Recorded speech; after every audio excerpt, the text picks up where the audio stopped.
Hello, everyone, and welcome back to Gaming News, where we discuss all things within the gaming industry. And today, we are only going to cover Activision Blizzard, and we are also going to talk about Phasmophobia. So, buckle up, there's a lot going on with both of these. We're just going to get right into it.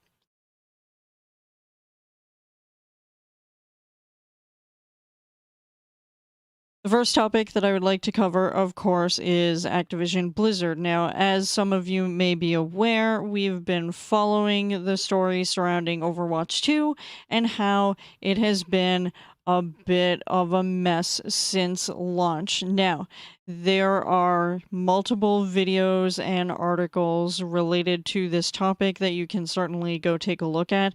I will link below two YongYea videos about the topic, but people are really upset about the battle pass. The rewards are just not interesting enough. Blizzard responded to some of these issues and allegations. The user score on Metacritic has tanked massively, and they're still only doing certain things with respect to needing your phone number to be attached to the game if you're a new player or if you haven't played since a certain date. They're still not going to necessarily help people who have a prepaid plan. It's only going to be a postpaid plan.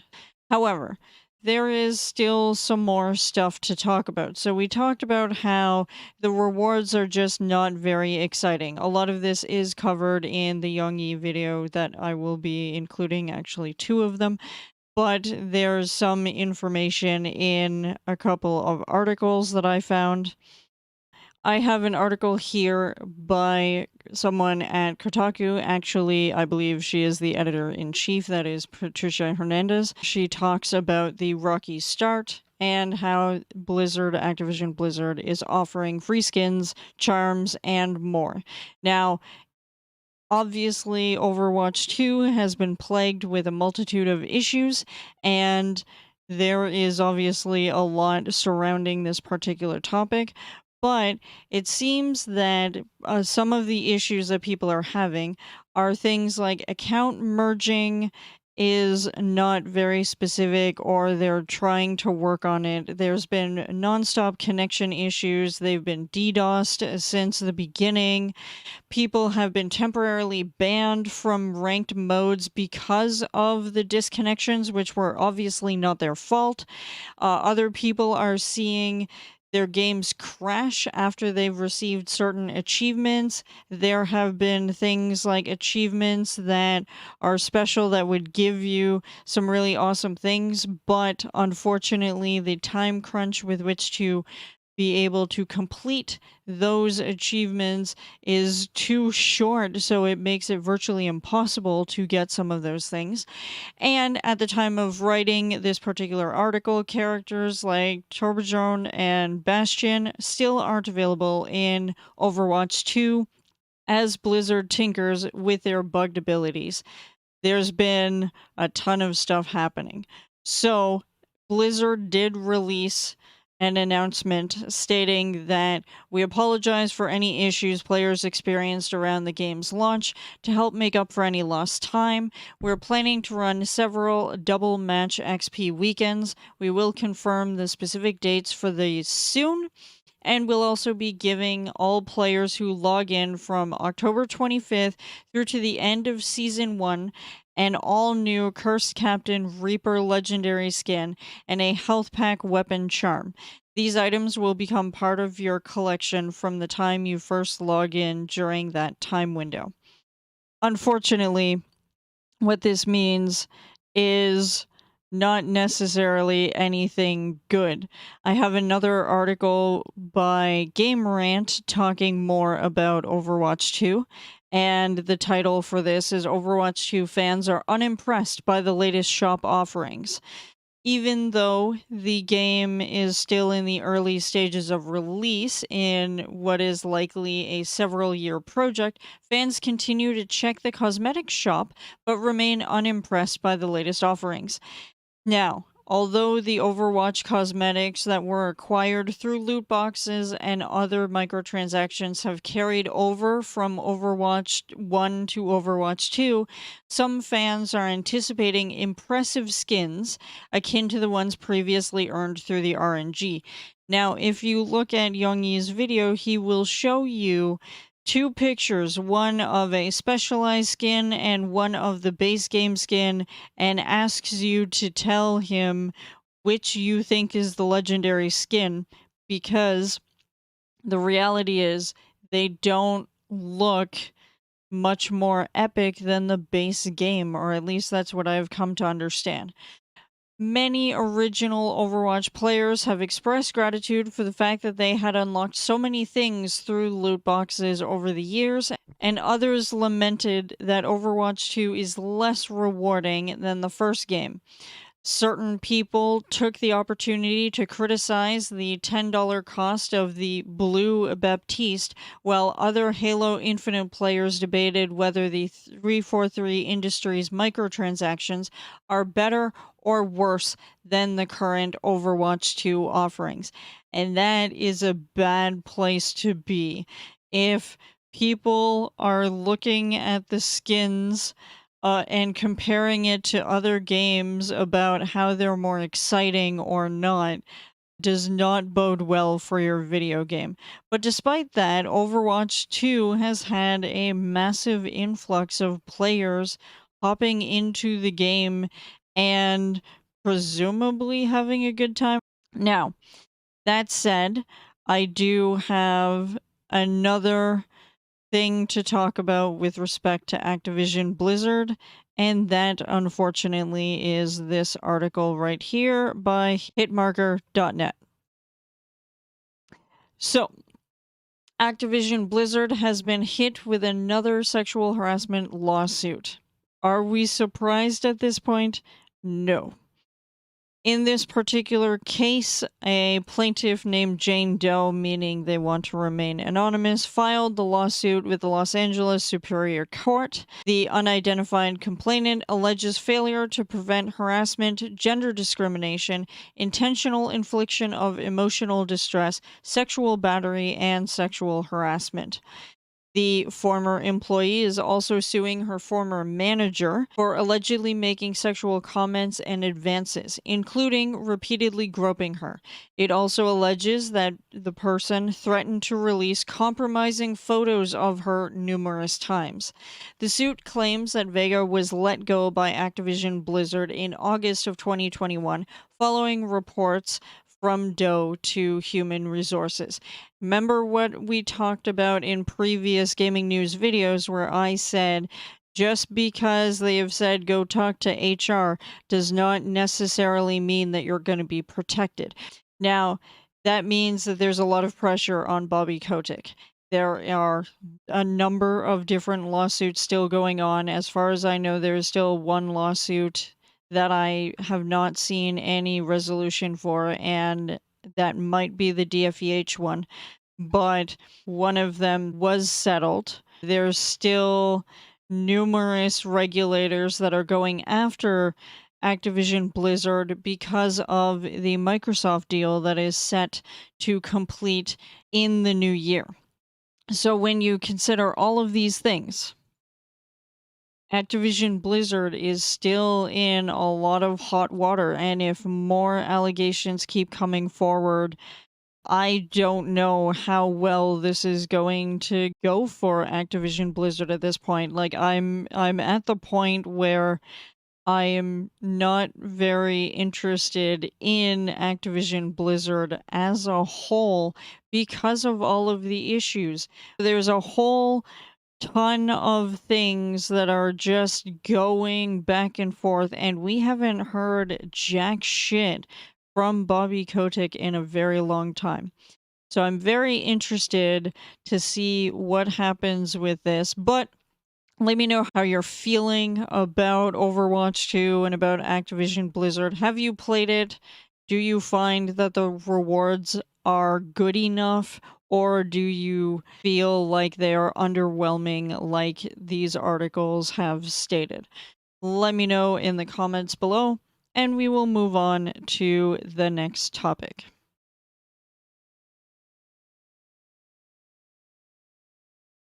So the next thing I want to cover is actually Phasmophobia. Now, I was alerted to this by some people that I know. I had no idea any of this was going on because I focus on certain things and it just totally skipped my purview.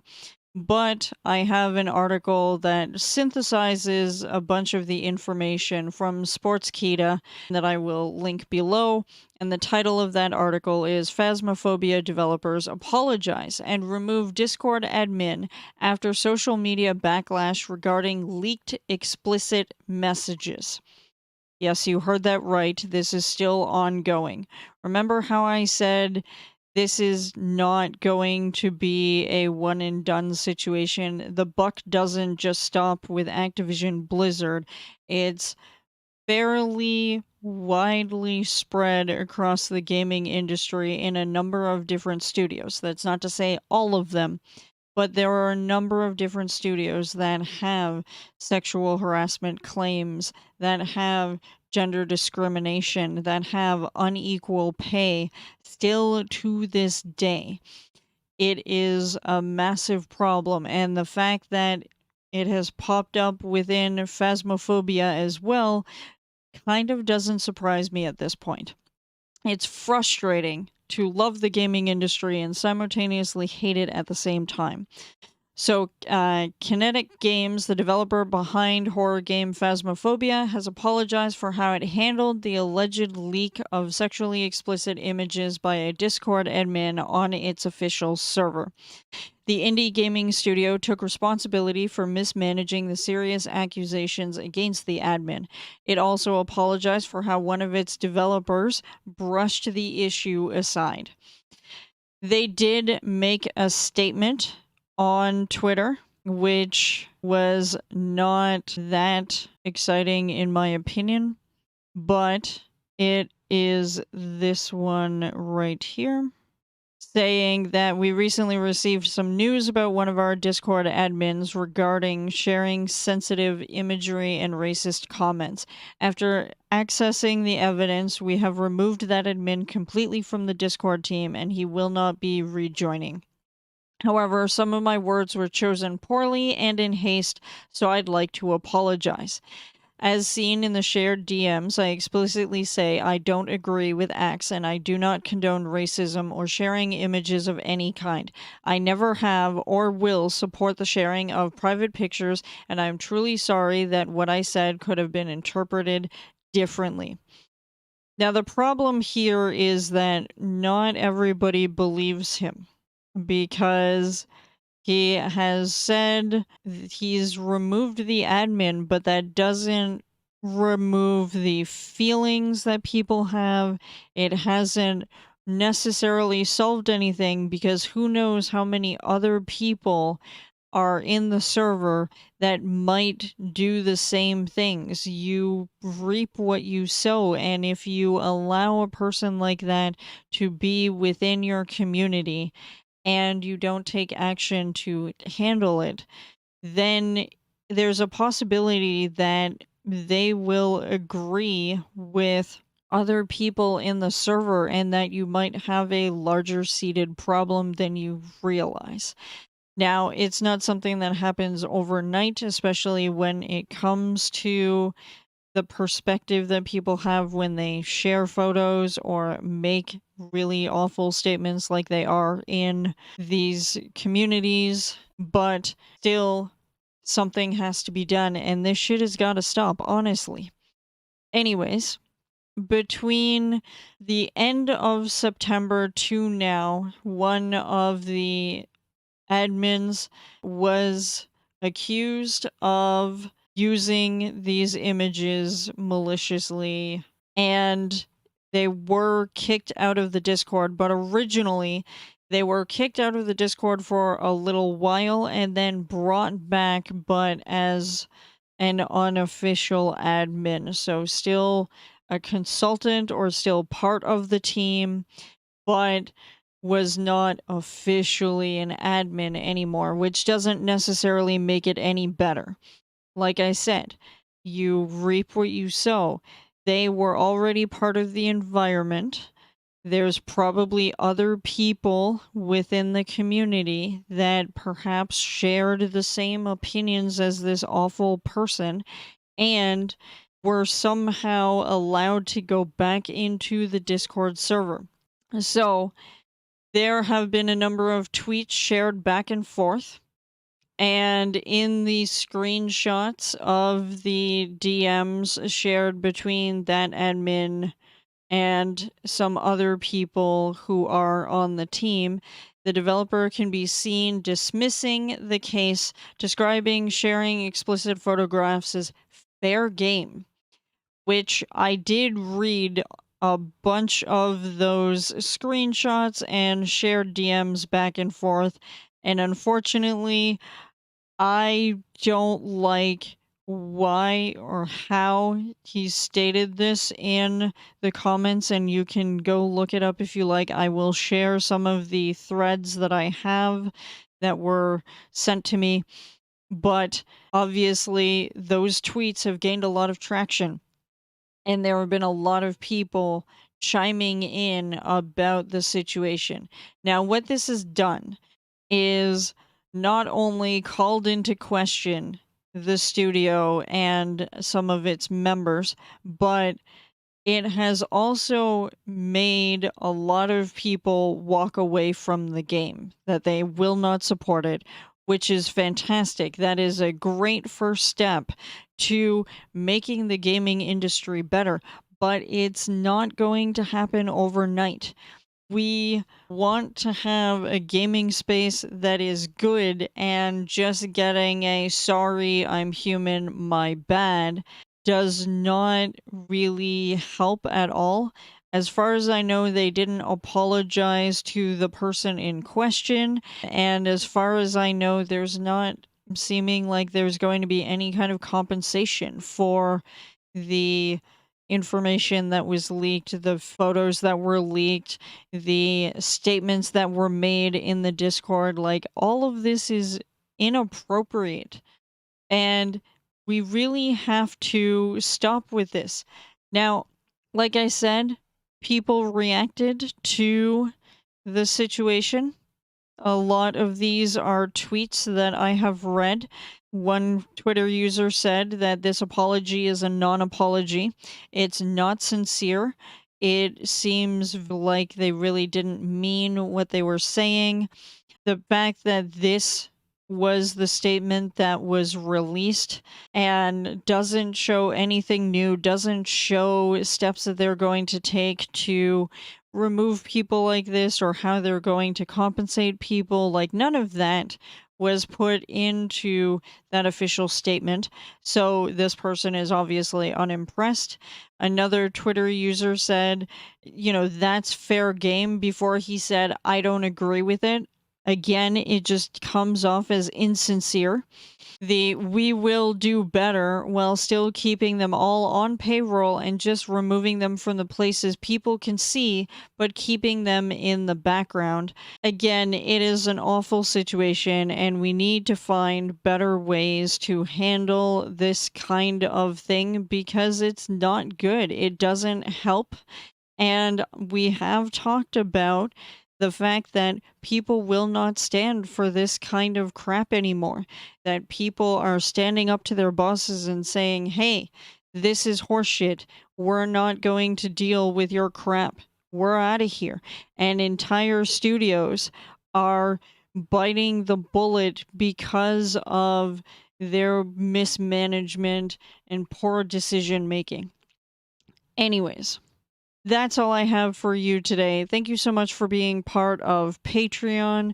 I am everywhere on Twitter, on Patreon, on YouTube. I have a Discord server. Feel free to check that out. You can check any of my past videos somewhere around me. You can see a video of the playlist of past gaming news videos if you're interested. But I appreciate all of you for being here. You have a fantastic day, and I'll see you in the next video. Goodbye.